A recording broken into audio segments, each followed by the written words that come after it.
Top 5 things that you should consider looking into and investing in the current game of Yu-Gi-Oh! What is up, guys?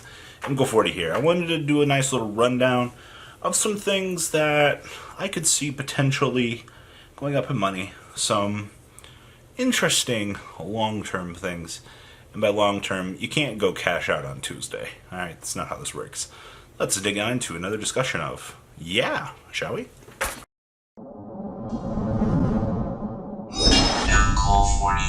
Welcome to things that, well, are probably going to go up in value over the long course. Number 1 here, Speed Duel Tournament Pack 1 Ultra Rares. Now, I do not have any validity to the statement that I'm about to say. So understand that this is something that I was told, and I cannot confirm if this is true or not. So I was told that Dark Magician and Blue Eyes out of Speed Duel 1 has less printings available than DDS, Blue Eyes, and Dark Magician. Now, personally, I think that this statement is a farce. Person that told me this, I don't know if the information's correct. It was honestly some random, I know, but that's besides the point. But looking at Speed Duel Pack 1, if we followed trends throughout the game, you will always see things that are attached to Blue Eyes and Dark Magician usually go up over time.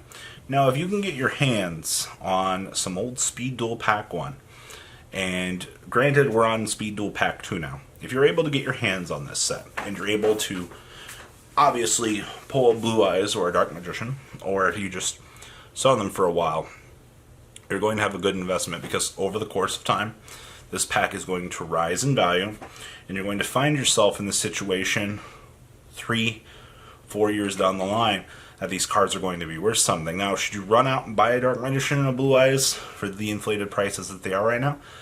That is up to you. This is just one of those, hey, I see this. These are the trends. This is where we're going with these things. Be educated. That's all I can really say to you. So, keep an eye on Speed Duel Pack 1 for the long-term haul for this game, because, quite honestly, there's a lot of money that I could just see being made. Look at DDP 1. Like, wish I'd kept my set. Number 2 on this list is tuners for the release of Crystron Needle Fiber, or Halifax, what everyone pronounces his name. So, I made another video talking about how I don't think that these are going to be a good long-term hold. But as we're heading into December here, and we're getting into closer to the set of the release, there will be a couple of cards that will be a good blind pickup. And I'm not going to be able to tell you which ones are going to be which, because I don't have that information. I am more hesitant towards not picking up gold bulbs right now.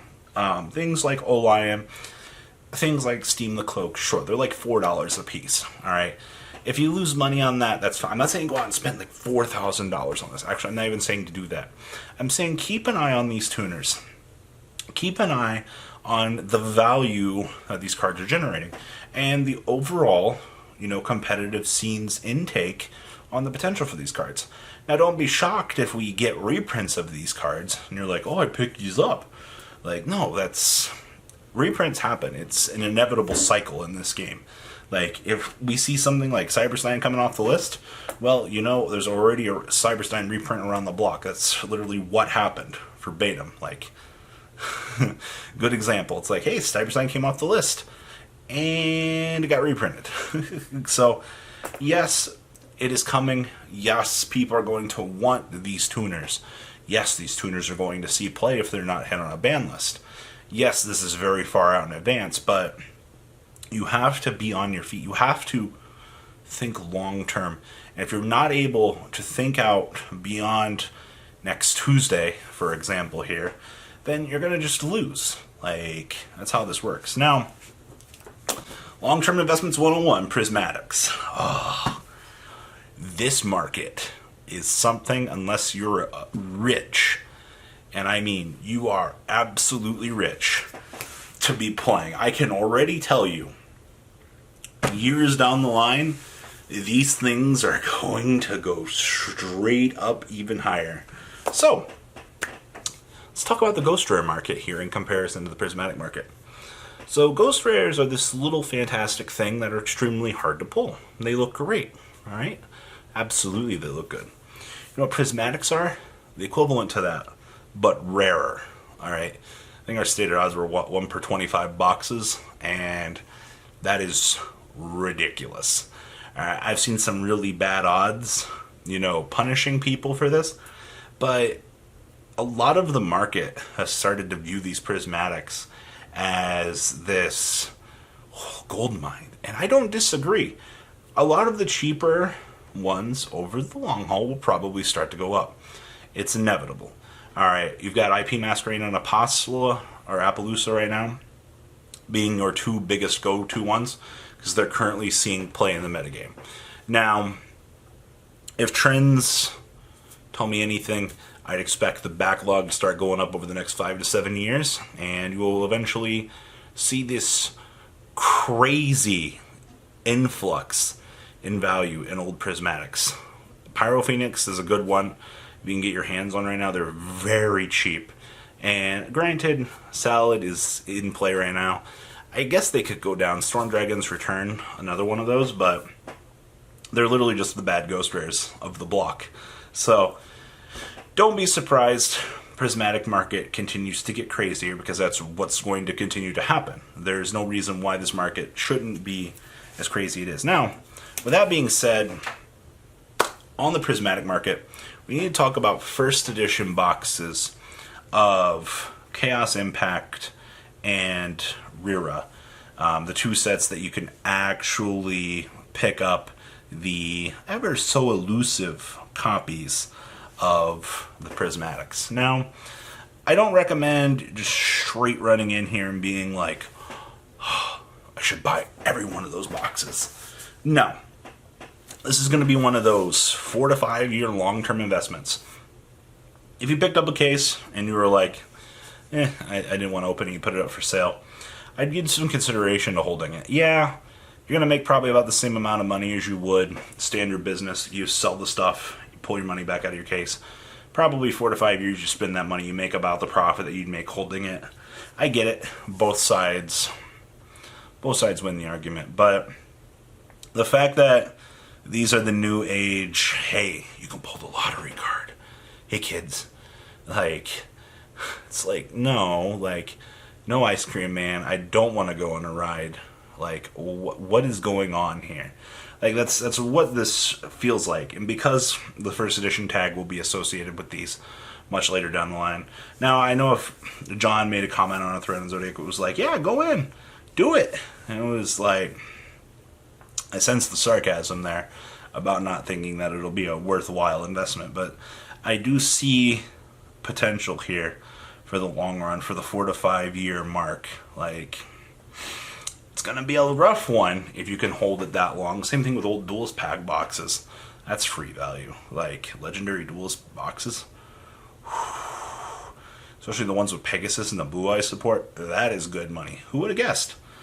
And then,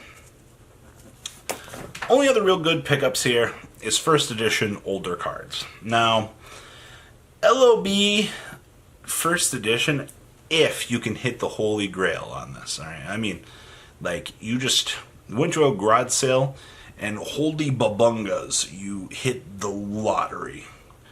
Kid died and parents are selling everything they had first at LOB. Nah, that's like the holy grail story that you hear on the internet. It's just like, oh, I pulled a Black Lotus at an estate sale, and it's like, y'all heard that guy, right? Like, he's lying. Like, there's like 1% story out there that it might be true, but that's what you're looking at. That kind of richest to rags story. MRD, Metal Raiders, Magic Ruler, Pharaoh Servant even. These older first sets in the game. The first edition, it's going crazy in value over time. So don't be surprised when you start to see old first edition cards and you're like, Unga Bunga, what is happening here? Trust me, it's already happened. The PSA market, I don't even want to make videos about that because I think the PSA market is just the rich elitist of this community that are like, it says a 10, it's worth 4,000 times more its value, and the community just pays it. I'm just like, that blue eye sold for 20 grand. You're just like, yeah, I did. Should look at the price of first edition Blue Eyes boxes for LOB.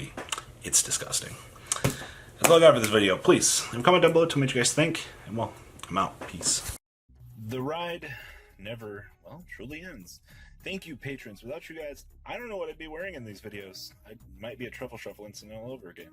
Guys, please also check out VanCole40 for some awesome Vanguard content. Some other interesting stuff you might find up here on the left or in the description as well. Thanks for watching.